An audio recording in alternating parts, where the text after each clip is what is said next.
நிர்மலா பெரியசாமின்னு சொன்னதும் நமக்கு ஞாபகத்துக்கு வருது அவங்க செய்தி வாசிக்கிறதுக்கு முன்னாடி அழுத்தமா சொல்ற வணக்கம் அப்படின்ற வார்த்தை தான்.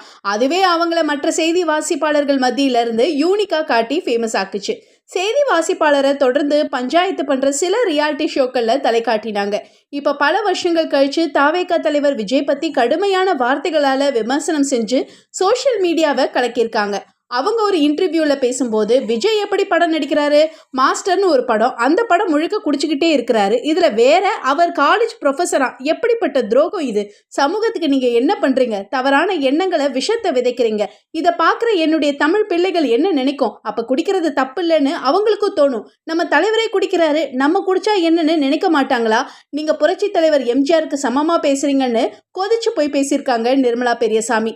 சினிமாவை பொறுத்த வரைக்கும் எப்படியெல்லாம் வாழக்கூடாதுன்னு சொல்ற அதே படத்துல இப்படிதான் திருந்தி வாழணும்னு அப்படின்னு சொல்லியிருக்காங்க தானே.